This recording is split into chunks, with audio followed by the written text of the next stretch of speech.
कैसे हैं आप लोग। आई होप आप सभी लोग अच्छे होंगे। सभी को मेरी तरफ से गुड मॉर्निंग। देखिए मेरा गला थोड़ा ख़राब है तो आवाज़ बहुत मोटी आ रही होगी आई होप, पर काम चला लेते हैं ना। चलो तो रोज़ की तरह हम लोग अपने एक करंट अफेयर और एक मैपिंग का टॉपिक लेते हैं ना। तो करंट अफेयर के टॉपिक में आप लोगों को आज ड्रेनेज सिस्टम पढ़ना है ना। ड्रेनेज सिस्टम पढ़ना है, ठीक। मतलब इंडिया की जितनी भी नदियां हैं उन सब के बारे में आप लोगों को कवर करना है, ठीक है। सबसे ज़्यादा रेलिवेंट कौन सी है? गंगा, है ना। गंगा रिवर सिस्टम के बारे में पढ़ लेना, ठीक है। और पेनिनसुला में आप लोग पेनिनसुला रिवर रीजन में आप लोग कावेरी के बारे में पढ़ोगे, ठीक है। कावेरी, कृष्णा, है ना, कृष्णा और गोदावरी, ठीक है। इन सब की आप लोग ट्रिब्यूटरी को कवर करोगे। इन सब का उद्गम और उद्गम कहाँ से होता है और कहाँ पर ये लोग जाकर मिलती है या बहती हैं, ठीक है। इन सब के बारे में आप लोग इतना कवर करोगे। उसके बाद मैपिंग में आप लोगों को जितने भी oil and petroleum reserve region है ना, पूरे वर्ल्ड में, वो आप लोगों को पढ़ना है। स्पेशली किसके? मिडिल ईस्ट के। क्यों मैं बोल रही हूँ? क्योंकि न्यूज़ आप लोग आजकल सब जानते ही हो, ठीक है। तो इस वजह से आप लोगों को ये करंट अफेयर्स और मैपिंग के टॉपिक दो कवर करने बहुत ज़रूरी हैं। नहीं ज़्यादा तो इनसे एक क्वेश्चन बन सकता है, ठीक है। बन सकता है, कंफर्म नहीं है, पर ट्रेंड के हिसाब से हो सकता बन जाए, ठीक है।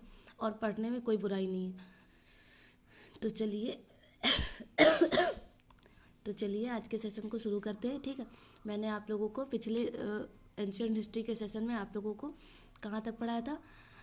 मौर्य काल तक पढ़ा दिया था, ठीक है। अब उसके बाद आज सातवाहन काल को पढ़ेंगे, ठीक है। और टाइम बचा तो कुषाण काल को भी पढ़ लेंगे, ठीक है। वरना सातवाहन काल को पढ़ाकर उसके PYQ सॉल्व कराकर एंड करेंगे सेशन को, है ना। क्योंकि आप लोग मेरे गले की हालत जानते ही हो, है ना।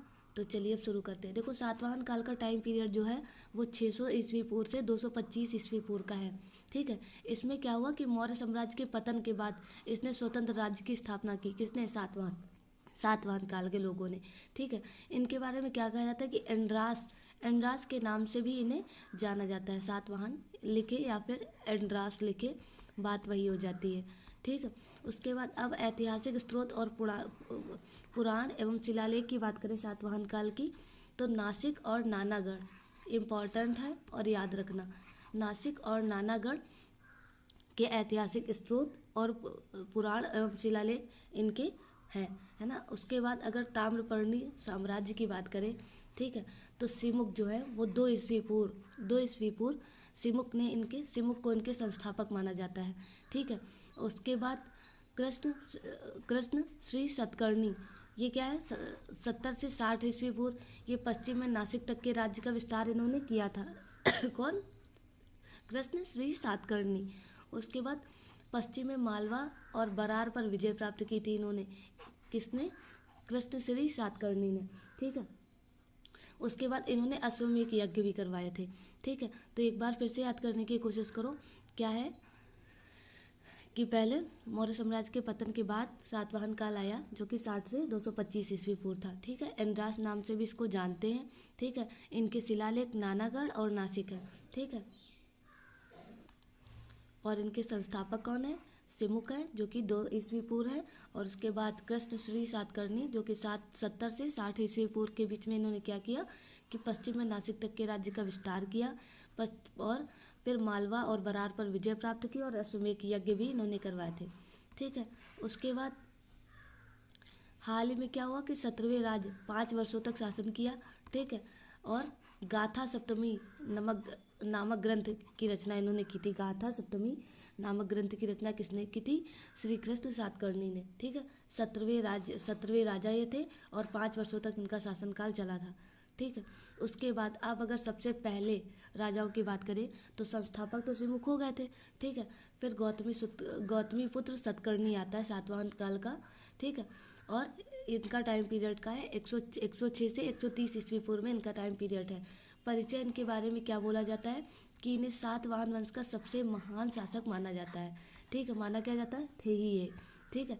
उपलब्धियां अगर इनकी बात करें, देखो किसी की अचीवमेंट ही बता देती हैं, मतलब अचीवमेंट और एक्सपीरियंस दो ही चीज़ होती हैं किसी की लाइफ में, बता देती है कि आप कितने अच्छे हो, कितने योग्य हो, है ना। तो उन्हीं की बेसिस पर इनका इनकी इन्हें महान शासक माना गया, इनकी उपलब्धियों के आधार पर, ठीक है। उन्होंने पूरे दक्कन क्षेत्र पर अपना अधिकार स्थापित कर लिया, ठीक है। शक शासक नहपान पर अपनी विजय अत्यंत महत्वपूर्ण थी और वो प्राप्त कर ली। फिर वे ब्राह्मण धर्म के संरक्षक थे सॉरी, लेकिन उन्होंने बौद्ध अनुयायियों को भी उदारतापूर्वक दान दिया, जो उनकी धार्मिक सहिष्णुता को दर्शाता था, ठीक है। उसके बाद सेकंड कौन आते हैं, दूसरे विशिष्ट पुत्र पुलुमावी। ये 130 से 154 का टाइम पीरियड इनका है। इनके विस्तार के बारे में क्या बोला जाता है कि इनके शासनकाल में सातवाहन साम्राज्य का विस्तार कृष्णा नदी के मुहाने पर हुआ। अब देखो मैंने आप लोगों को मैपिंग में कृष्णा कावेरी सब देखने को बोला है, ठीक है। तो अगर आज आप लोग ये सब देखोगे तो आप लोग उससे करेक्ट भी करना कि विशिष्ट पुलवामी सातवाहन काल से रिलेटेड सेकंड राजा जो हैं वो कृष्णा नदी के मुहाने पर इनका शासनकाल था, वो आप लोगों को पता चल जाएगा, है ना। फिर नौसैनिक शक्ति की अगर बात करें तो इनके द्वारा जारी किए गए सिक्कों पर जहाज़ों के चित्र मिलते हैं, ठीक है। और महत्व क्या है, ये सिक्के सातवाहनों की मौजूद नौसैनिक शक्ति और विकसित समुद्र व्यापार से के प्रमाण हैं, ठीक है। उसके बाद अब अगर तीसरे राजा की बात करें तो यज्ञश्री सातकर्णी, जो कि 165 से 194 ईस्वी पूर्व में इनके बारे में बोला जाता है। और इनका महत्व क्या है, इन्हें सातवाहन वंश का अंतिम महान शासक माना जाता है, ठीक है। और इसके बाद साम्राज्य का पतन होना शुरू हो गया था। तो यज्ञश्री सातकर्णी के बारे में आप लोग ऐसे ही याद रखोगे, ठीक है, क्योंकि संस्थापक कौन है, सिमुख है, ठीक है। उसके बाद बीच में 3 राजा होते हैं और उसके बाद चौथे राजा कौन है, यज्ञश्री सतकर्णी है, जिन्हें अंतिम शासक के नाम से जाना जाता है, ठीक है। फिर अब अगर हम लोग इम्पोर्टेंट पॉइंट की बात करें तो सबसे ज़्यादा इम्पोर्टेंट आर्थिक स्थिति, सामाजिक स्थिति, सांस्कृतिक स्थिति, यही सब होती है ना। और यही सबको लेकर यूपीएससी मैक्सिमम क्वेश्चन पूछता है। तो अगर आर्थिक स्थिति की बात करें तो सातवाहन काल के व्यापार और उद्योग इस क्षेत्र के उल्लेखनीय प्रगति हुई थी, ठीक है। इसमें क्या था, शिल्प संघ था। इसके विभिन्न शिल्पकारों ने अपने संगठन में संघ बना रखे थे। और इनके प्रमुख क्या थे, कुम्हार, बुनकर, तेल निकालने वाले तेली, है ना, आदि। ये 3 कैटेगरी इनके इकोनॉमी में सपोर्ट करती थी, इनकी आर्थिक स्थिति में तीन लोगों की, 3 व्यापारियों की, 3 उद्योग व्यापारियों की कैटेगरी एग्जिस्ट करती थी। कौन कौन सी, कुम्हार, बुनकर और तेल निकालने वाले तेली, ठीक है। फिर अगर हम लोग कॉइन्स की बात करें, वहाँ के उस टाइम के मुद्रा की बात करें तो सिक्के, सोने के सिक्के, ठीक है, सोने के सिक्के। सातवाहनों ने सोने के सिक्कों का उपयोग नहीं किया था, सबसे ज़्यादा इम्पोर्टेंट है, यही याद रखना, ठीक है। अन्य धातुओं में उन्होंने मुख्य रूप से सीसा, ठीक, पोर्टिन और तांबे जस्ते और शीशे का मिश्रण, तांबे और कांस्य सिक्कों का उपयोग किया था, ठीक है। अब क्वेश्चन तो बनेगा यहीं से, ठीक है, अगर बनना होगा तो यहीं से बनता है, ठीक है। मतलब ये स्टेटमेंट आपको जरूर मिलेगा। सोने के सिक्के यूज़ नहीं किए सातवाहन काल ने, उन्होंने शीशे सॉरी सिक्के नहीं, शीशे, पोर्टेन, तांबे जस्ते, इन सब का मिश्रण यूज़ करके धातुओं का यूज़ किया था अपने काल के दौरान, ठीक है। फिर अगर चांदी के सिक्के की बात करें तो व्यापार के लिए चांदी के सिक्कों का प्रयोग किया जाता था, उन्हें करशापड़ कहा जाता था, ठीक है। तो इम्पॉर्टेंट है, याद रख लेना। प्रमुख बंदरगाह, पोर्ट्स की बात करें तो विदेशी व्यापार के लिए प्रमुख बंदरगाह कौन थे, पहला कल्याणी, ठीक, जो कि पश्चिम दक्कन का सबसे महत्वपूर्ण बंदरगाह है। अब पश्चिम दक्कन की अगर हम लोग बात करें तो ये है पश्चिम बंदरगाह, ठीक है। और पश्चिम पार्ट यही तो है ना। तो यहाँ पर कल्याणी पोर्ट है, ठीक है। फिर गेडाक सेला और गंजम, ये कहाँ है, पूर्वी दक्कन के प्रमुख बंदरगाह हैं। तो ये यहाँ पर पूर्वी दक्कन के प्रमुख बंदरगाह हैं। तो अभी ऐसे ही याद रखना, कल्याणी पश्चिम में और गेडाक सेला और गंजम पूर्वी, ठीक है। उसके बाद अब अगर हम लोग सांस्कृतिक योगदान की बात करें तो सातवाहन वंश का सांस्कृतिक योगदान क्या है कि सातवाहन शासकों ने भारतीय संस्कृति और धर्म कला के विकास में महत्वपूर्ण भूमिका निभाई है। उनके प्रमुख योगदान, धार्मिक सहिष्णुता और संरक्षण। सातवाहनों ने ब्राह्मण धर्म, यहाँ पर लाइन मिस हो गई है, ठीक है, चलिए इसको मैं फिर आप लोगों को देखकर बताऊंगी, ठीक है। धार्मिक सहिष्णुता और संरक्षण की बात करो, 1 मिनट। नो नो है तो देखो, पहले हम लोग अब भारतीय संस्कृति में सातवाहन शासकों की, भारतीय संस्कृति में पहले धर्म की बात करते हैं, ठीक है। तो धार्मिक सहिष्णुता और संरक्षण में क्या था कि सातवाहनों ने ब्राह्मण धर्म और बौद्ध धर्म दोनों का समान रूप से संरक्षण किया था, ठीक है। तो इतना याद हो गया, सातवाहनों ने ब्राह्मण धर्म और बौद्ध धर्म दोनों का संरक्षण किया था। कोई एक करके एक स्टेटमेंट में आ जाए, ठीक है, कि सातवाहनों ने केवल ब्राह्मण धर्म का संरक्षण किया, तो नहीं। सातवाहनों ने केवल बौद्ध धर्म का संरक्षण किया, तो नहीं, ठीक है। इस तरह केवल करके यूपीएससी बहुत क्वेश्चन पूछता है, तो आप थोड़ा जोर दोगे इस स्टेटमेंट पर, है ना, थोड़ा याद रखोगे। उन्होंने अश्वमेध यज्ञ, राजसूय और वैदिक यज्ञों का आयोजन किया, ठीक है। अब ये भी स्टेटमेंट यही से बन सकता है, उन्होंने केवल अश्वमेध, सातवाहन काल के राजा केवल अश्वमेध यज्ञ को प्रोत्साहन देते थे, ठीक है, तो नहीं, है ना, क्योंकि वे अश्वमेध, राजसूय और वैदिक यज्ञ तीनों का आयोजन करवाते थे और तीनों ही करते थे, जिससे ब्राह्मणवाद का पुनरुत्थान हुआ। और उसके बाद भूमि की दान प्रथा का क्या हुआ। सातवाहन इतिहास के वे प्रथम शासक थे जिन्होंने ब्राह्मण और बौद्ध भिक्षुओं की भूमि अनुदान यानी कि लैंड ग्रांट्स देने की प्रथा शुरू की, और ये अनुदान अक्सर कर मुक्त यानी कि टैक्स फ्री होते थे, ठीक है। तो अब यहाँ से भी क्वेश्चन बन सकता है कि सातवाहन काल के जो शासक थे यानी कि बौद्ध भिक्षुओं को कर मुक्त भूमि प्रदान नहीं करते थे, तो नहीं करते थे, है ना। फिर अगर अब स्थापत्य और वास्तुकला की बात करें तो उनके शासनकाल में अनेक चैत्य क्या बोलते हैं, चैत्य प्रार्थना गृह है, ठीक है। चैत्य विहार क्या है, भिक्षुओं के निवास के स्थान। मैंने आप लोगों को जब जैन और बुद्ध पढ़ाया था तो बताया होगा, ठीक, बनाया गया। और उसके बाद क्या करवाया गया, विशिष्ट पुत्र पुलवामी ने प्रसिद्ध अमरावती स्तूप का मरम्मत भी करवाई थी, तो ये इंपॉर्टेंट है, याद रखोगे। फिर नागार्जुन कोंडा में भी उनके उत्कृष्ट वास्तुकला के उदाहरण देखने को मिलते हैं। साहित्यिक योगदान की अगर हम लोग बात करें सॉरी, तो सातवाहनों ने प्राकृत भाषा को राजकीय संरक्षण दिया था, ठीक है। अब इसका स्टेटमेंट क्या बनेगा, सातवाहनों ने प्राकृत और पाली दोनों भाषाओं को संरक्षण दिया अपने शासनकाल में, तो नहीं भाई, सिर्फ प्राकृत भाषा को राजकीय संरक्षण दिया था, ठीक है। राजा हाल द्वारा रचित गाथा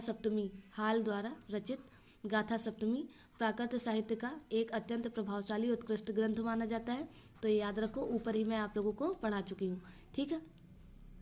फिर अगर सिक्के की बात करें तो सिक्के मैंने आप लोगों को बताया ही कि इन्होंने शीशे के सिक्के यूज़ किए अपने शासनकाल में, ठीक है। अब आते हैं यूपीएससी प्रीलिम्स में आए हुए क्वेश्चंस की बारी, है ना, पीवाईक्यूज़ की बारी, एमसीक्यू प्रैक्टिस की बारी, ठीक है। तो अब सब लोग तैयार हो जाओ और सब लोग अपना स्कोर कार्ड लिखना मत भूलना, ठीक है, कमेंट बॉक्स में। तो पहला क्वेश्चन आप लोगों के सामने ये है, कला और संस्कृति को लेकर। अरे यार, उत्तर तो नहीं दिख गया, मुझे लगता है दिख गया, चलो ये इजी भी क्वेश्चन है वैसे। निम्नलिखित में से किस राजवंश ने अजंता की गुफाओं के निर्माण को संरक्षण दिया, है ना। तो गुप्त काल की बात हो रही, पल्लव काल की, सातवाहन काल की और राष्ट्रकूट काल की, ठीक है। मैं थोड़ी देर वेट करती हूँ, आप लोग मुझे आंसर देने की कोशिश करो कमेंट बॉक्स में।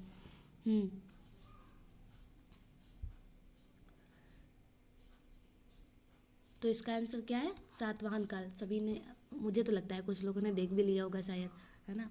तो इसका सातवाहन काल इसका आंसर हो जाता है। अब स्पष्टीकरण में क्या है कि अजंता की सबसे पुरानी गुफाएं, जो गुफा संख्या 9 और 10 है, उसका निर्माण उनमें और चित्रकारी का कार्य सातवाहन काल की 2वीं शताब्दी ईस्वी पूर्व के दौरान हुआ था। और 2वीं शताब्दी ईस्वी पूर्व में आप लोग जानते हो कि कौन थे, संस्थापक सिमुख है ना। ठीक है। अब देखो, जो दूसरा क्वेश्चन है वो सामाजिक और राजनीतिक संरचना को लेकर है, ठीक है। मैं धीरे धीरे ऊपर कर रही हूँ जिससे आप लोगों को आंसर ना दिखे।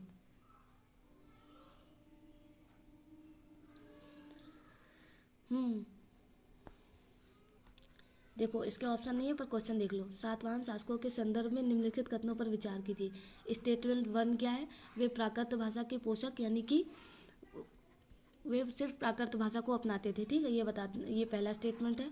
दूसरा क्या है, सातवाहन राजाओं के नाम और उनकी माताओं के नाम पर आधारित होते थे, ठीक है। तो ये आप लोग स्टेटमेंट मुझे बताइए आप लोगों के हिसाब से कितने सही हैं, ठीक है। तो स्कोर कार्ड आप लोग लिखना मत भूलना, फिर से बोल रही हूँ, ठीक है। तो इसका आंसर क्या होता है, ऑप्शन मैं आप लोगों को लिख के दे रही हूँ, 1 सेकेंड। देखो क्वेश्चंस क्या है, सातवाहन शासकों के संदर्भ में निम्नलिखित कथनों पर विचार कीजिए ऑप्शन 1 इज वे प्राकृत भाषा के पोषक थे। ऑप्शन 2 इज सातवाहन राजाओं के नाम उनकी माताओं के नाम पर होते थे। अब ऑप्शन है आप लोगों के पास ए केवल एक, ठीक, ऑप्शन बी केवल दो, ऑप्शन सी बोथ,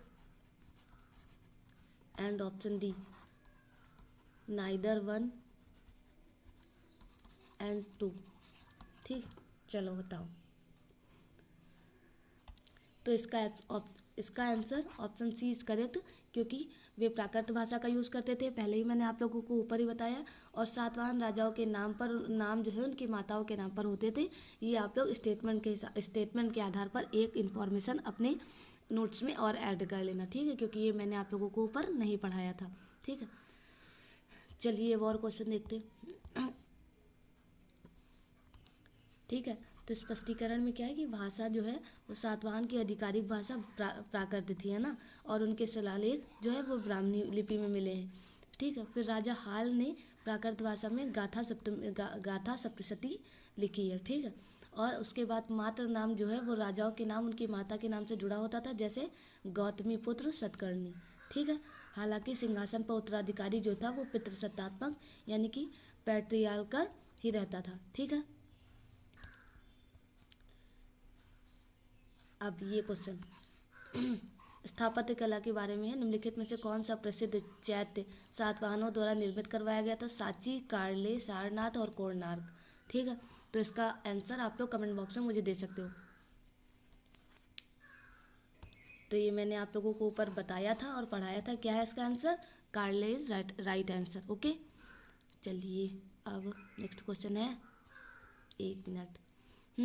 अब मेन से रिलेटेड एक क्वेश्चन है, अगर अटेम्प्ट करना चाहो तो अटेम्प्ट कर लेना। 2019 में प्रीवियस ईयर में क्वेश्चन पूछा गया है। भारतीय कला और वास्तुकला के संदर्भ में सातवाहन राजवंश की महत्व की चर्चा कीजिए। ठीक है, अगर अप्रोच आप लोगों को देखना है क्वेश्चन सॉल्व करने का, तो मैं आप लोगों को बता दे रही हूँ। पहले इंट्रोडक्शन लिखना। ठीक, इंट्रोडक्शन में आप लोग कोशिश करना, ठीक है, कि लगभग 2.5 या 3 लाइन से ज़्यादा ना हो। ठीक है, तो आप लोग इंट्रोडक्शन में क्वेश्चन क्या पूछा गया? भारतीय कला और वास्तुकला के संदर्भ में सातवाहन राजवंश की महत्व की चर्चा करो। तो आप लोग इंट्रोडक्शन पहले डालो। ठीक है, मतलब डालना नहीं, ऐसे ही लिख देना। इंट्रोडक्शन में आप लोग भारतीय कला और वास्तुकला को एक मतलब 2-3 लाइन में डिफाइन कर सकते हो, क्या उसमें अंतर है। ठीक है, और या फिर उसकी क्या स्पेशलिटी है, डिफाइन कर आप लोग आगे मूव कर जाओगे। ठीक है, उसके बाद अब आप लोग वास्तुकला में क्या अमरावती स्तूप की विशिष्टता बता सकते हो, जो कि सफ़ेद संगमरमर का उपयोग करके बनाई गई है। फिर कार्ले, नासिक और कनेरी की गुफाओं, चैत्य विहार, इन सब का उल्लेख कर सकते हो, किसके? सातवाहन काल के संदर्भ में। ठीक है, उसके बाद अगर कला की बात करें तो अजंता की शुरुआती चित्रकारी और गांधार कला के साथ तुलनात्मक विकास बता देना। और निष्कर्ष, यह काल दक्षिण भारत में कला का स्वर्ण युग की नींव रखने वाला काल था। ऐसे करके आप लोग लिख सकते हो।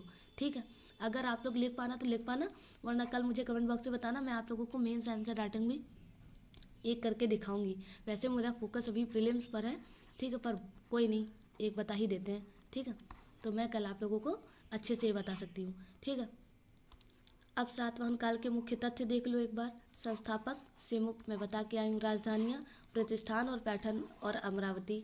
ठीक, सिक्के शीशे का, पोटिन और तांबे के। प्रमुख राजा गौतमीपुत्र सतकर्णी जो कि सबसे महान थे। हाल, ये कवि राजा हैं। और राजश्री सतकर्णी जो कि सिक्कों पर जहाज का चित्र इनके मिला है।